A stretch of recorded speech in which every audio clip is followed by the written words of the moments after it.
saya Desi Maria Gomangandi SPD. Saya mahasiswa PPGI AKN Ambon, Pendidikan Agama Kristen dalam jabatan tahun 2024 Angkatan 2. Berikut ini adalah video praktik mengajar saya pada Sekolah SMP Negeri 1 Prangili, kelas 7, fase D, dengan judul materi Nilai-nilai Kristiani menjadi pegangan hidupku. Sekian dan terima kasih. Shalom.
Dari modul atau buku paket siswa di bab 7. Nilai Kristiani menjadi pegangan hidupku, dengan bahan Alkitab yaitu dari kitab apa? Galatia 5 ayat 22 sampai 26. Galatia 5 ayat 22 sampai 26 dan kitab Matius 5 ayat 3 sampai dengan ayatnya yang ke-10. Sebelum kita masuk dalam materi kita, Ibu mau bertanya dulu. Kira-kira anak-anak punya tidak teman yang mempunyai talenta tapi dia tidak sombong? Punya? Punya. Nah, kira-kira bagaimana itu kalau kita punya teman yang bertalenta tapi dia tidak sombong? Ya, Bu, saya mempunyai teman yang pintar dan tidak sombong dan suka berbagi teman. Dan suka berbagi kepada teman. Oke, tepuk tangan kan sembilan. Kita punya teman yang tidak sombong dan dia suka berbagi kepada semua orang. Itu kita harus jadikan contoh. Berikut lagi. Nah, mengapa penting bagi kita untuk menerapkan nilai-nilai Kristiani dalam kehidupan pribadi kita? Meningkatkan hubungan dengan Tuhan. Agar bisa meningkatkan hubungan dengan Tuhan. Nah, lewat apa kita berhubungan dengan Tuhan? Berdoa. Apa lagi? Membaca Alkitab, pergi ke sekolah minggu. Ya. Di dalam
cuma bermain kita di dalam kehidupan kita di rumah dengan orang tua. Misalnya tentang kasih. Apa kira-kira yang anak-anak paham tentang kasih? Kasih adalah cinta yang tulus tanpa pamrih Ya. dan mengutamakan kebaikan orang lain. Oke, kasih adalah apa tadi? Cinta yang tulus. Cinta yang tulus tanpa pamrih. Cinta yang tulus tanpa pamrih. Ada yang bisa kasih contoh bagaimana kira-kira kasih yang tulus tanpa pamrih? Misalnya ketika kita membantu teman. Kalau ada teman yang kecelakaan jatuh dari sepeda, bagaimana kira-kira yang kita buat? Kita membantu. Kita harus membantu dengan terpaksa atau Hati yang dengan tulus. hati yang tulus. Ada teman yang tidak punya ballpoint, kita kalau punya dua kita kasih pinjam yang satu, tapi tidak dengan Terpaksa. tapi tidak dengan terpaksa. Terus ada yang namanya kesabaran. Tahu apa itu sabar? Pernah sabar? Atau kamu punya hidup hanya emosi terus? Pasti setiap anak-anak Tuhan semua memiliki kesabaran. Kita tidak dengan marah-marah sudah terus. Mau di rumah kita marah dengan orang tua, di sekolah juga kita marah-marah dengan teman. Tidak seperti itu. Jadi anak Tuhan harus penurut, penuh dengan kesabaran. Begitu juga kebaikan, kesetiaan dan penguasaan diri. Tahu apa itu penguasaan diri? Pernah dengar? Gimana kira-kira? Penguasaan diri adalah kemampuan untuk mengendalikan keinginan, emosi dan tidak sesuai dengan kehendak Allah. Oke, tepuk tangan dulu buat kita. Kita harus menjawab. Ya, penguasaan diri tadi itu kita harus melakukan sesuatu dengan sama juga tadi dengan kesabaran, tidak dengan marah-marah. Kita harus bisa menguasai diri kita. Dan juga ada yang namanya kesetiaan. Setia? Apa itu setia? Harus setia. Sebagai anak sekolah apa yang harus kita lakukan untuk kita setia? Datang sekolah. Itu kesetiaannya anak sekolah setiap hari bangun pagi harus mandi, harus jalan dari rumah untuk bisa sampai di sekolah, dan sampai di sekolah harus belajar. Setia mengerjakan tugas. Oke, yaitu di dalam ini hanya 9 buah roh, tetapi ada banyak sebenarnya sifat-sifat Tuhan Yesus yang harus kita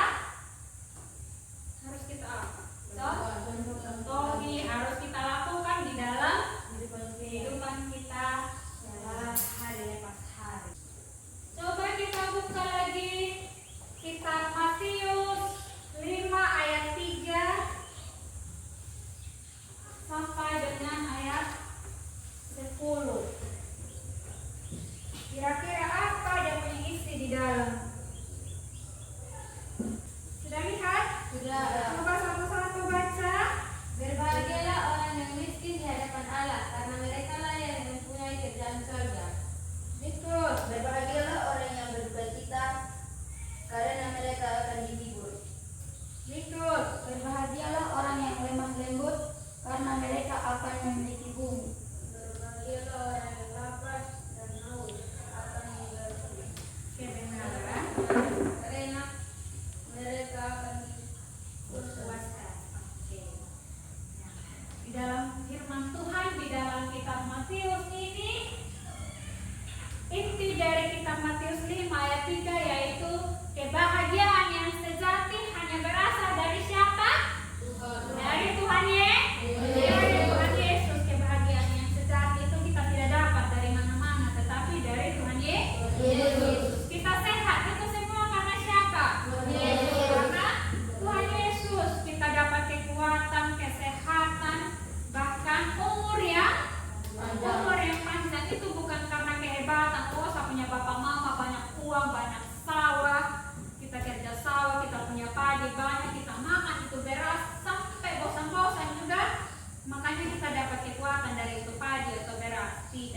Sumber dari Kitab Lukas pasal 10 ayat 25 sampai 37.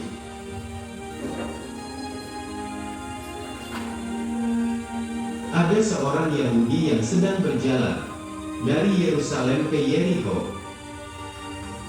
Tiba-tiba datanglah para penjahat yang merampoknya.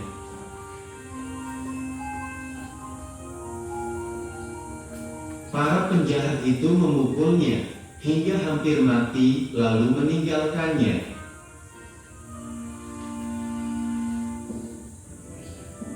Setelah itu, ada seorang imam melewati jalan itu, dan dia melihat orang Yahudi itu tergeletak. Tetapi seorang imam itu tidak menolongnya dan melewatinya. Setelah itu, ada seorang Lewi melewati jalan itu, dan dia melihat orang Yahudi itu tergeletak. Tetapi seorang Lewi itu tidak menolongnya dan melewatinya. Setelah itu, datanglah seorang Samaria yang sedang melewati jalan itu.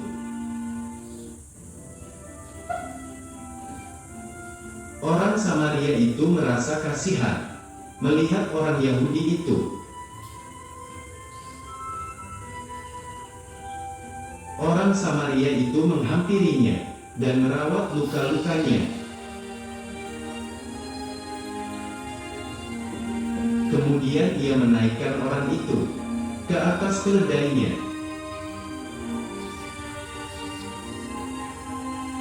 Orang Samaria membawanya ke penginapan untuk dirawat.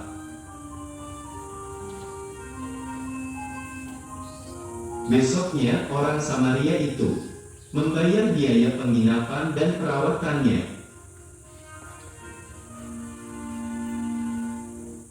Menurut kamu, siapakah orang yang murah hati? A. Seorang imam. B. Seorang Lewi. C. Seorang Samaria. Hendaklah kamu murah hati, sama seperti Bapamu adalah murah hati. Kitab Lukas pasal 6 ayat 36.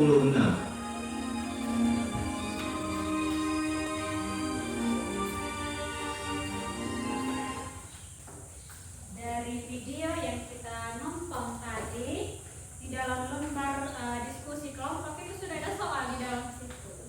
Jadi anak-anak bisa kerjakan sesuai dengan apa yang anak-anak nonton dari video orang Samaria ya. Murah hati. Oke. Silakan kerjakan. Ingat, kalau mengerjakan sesuatu itu harus apa? Kalau seorang yang kerja, kalau berdiskusi kelompok Tidak. harus Semua. harus bekerja sama untuk mengerjakan sebuah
yang ditentukan oleh orang Samaria diwujudkan dalam tindakannya. Ia berhenti merawat luka-luka orang yang terluka dan memastikan orang itu dirawat dengan baik. Dari presentasi yang kelompok 1 sudah paparkan di depan kelas ini. Tadi soalnya bilang nilai-nilai apa yang terkandung di dalam video orang Samaria yang murah hati. Terus tadi kelompok 1 bilang apa tadi? Orang Samaria adalah kisah memberikan hasil kepada seseorang yang membutuhkan tanpa memandang latar belakang, suku atau agama.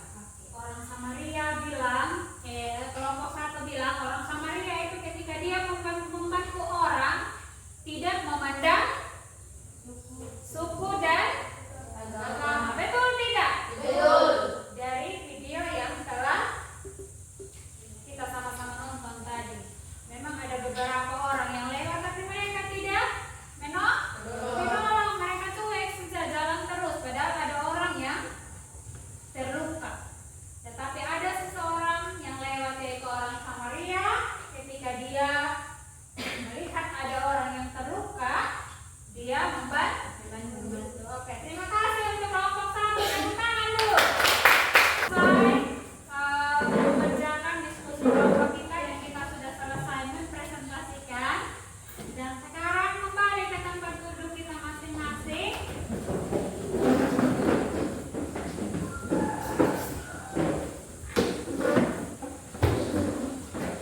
Menyimpulkan semua yang telah kita belajar dari awal tadi sampai dengan sekarang, kita akan menyimpulkan